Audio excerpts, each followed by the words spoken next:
जैसे ही गरुड़ ने कबूतर को अपनी पीठ पर बैठाया और अपने बड़े बड़े पंखों से हजारों किलोमीटर ले जा करके दूर कबूतर को एक सुरक्षित कंदरा में बैठा करके अपनी जानकारी में गरुड़ ने बहुत सुरक्षित कंदरा में उपस्थित करके के वहां पर बैठा करके कबूतर को वापस आए।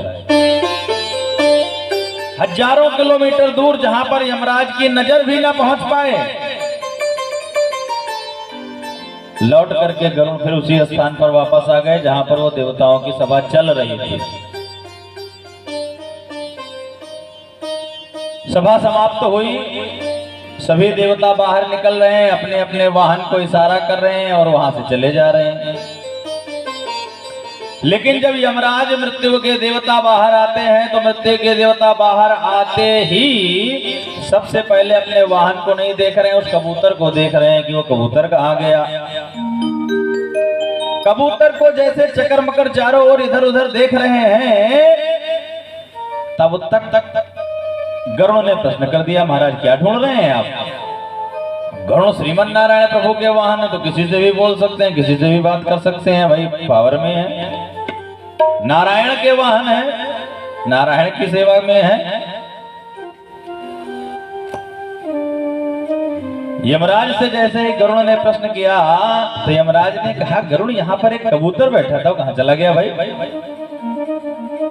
गरुड़ ने कहा, महाराज मैं जान गया था कि आप उसको देखकर अट्टहास किए हैं और अभी लौटने के बाद आप कुछ ना कुछ विघ्न बाधा जरूर प्रकट करेंगे, सो मैं यहाँ से उसको उड़ा करके हजारों किलोमीटर दूर जहाँ पर आपकी नजर भी न पहुंचे वहां मैं छोड़ कर आया हूं। अच्छा, अब यमराज का चेहरा जो है वो लटक गया, दुखी हो गए। गरुड़ ने पूछा कि महाराज आप क्यों दुखी हो गए? यमराज ने कहा, आज मुझे हंसी आ रही थी, विधि के विधान पर, ब्रह्मा जी के कलम पर आज मुझे हंसी आ रही थी कि इस कबूतर की मृत्यु जहां लिखी हुई थी वो यहां से हजारों किलोमीटर दूर था।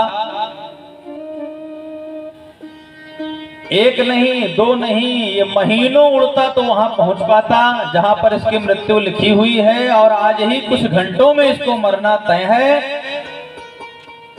आज मुझे ब्रह्मा जी की लेखनी पर हंसी आ गई थी केवल, लेकिन ये तो असंभव जैसा कार्य संभव हो गया। जिस कबूतर को आप सुरक्षित कंदरा मानकर बैठा कर आए हैं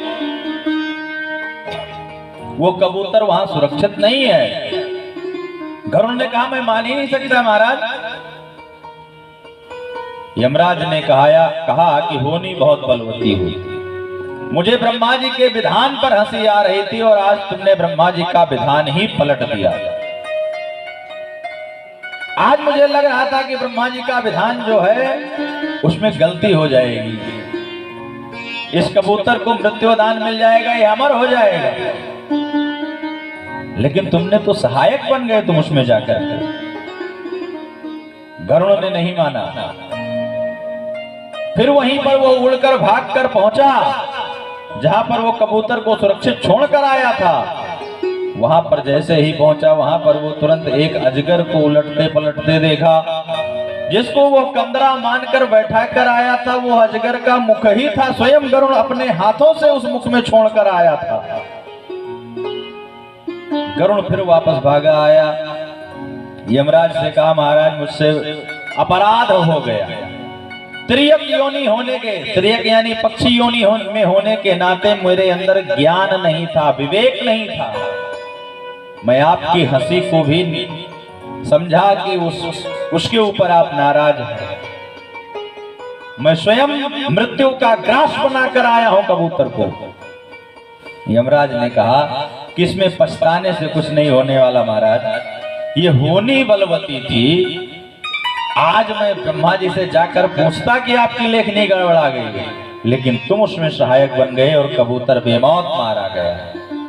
वो यही था, हजारों किलोमीटर महीनों उड़ता अपने छोटे छोटे पंखों से तो वहां पहुंच पाता, कैसे हो जाती उसकी मृत्यु जब समय वहां का तय था, जगह वहां तय थी। अजगर वहां था, अजगर के खाने से मरना था उसको, इसमें तुम्हारा कोई अपराध नहीं है, तुमने कुछ नहीं किया है।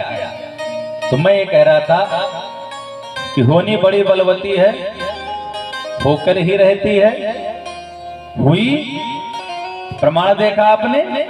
तो धर्मा स्वानुतिष्ठतः पुंसाम विश्वक्सेन कथासु यः नोत्पातयेद्यतिरतिं श्रम एव हि केवलम्।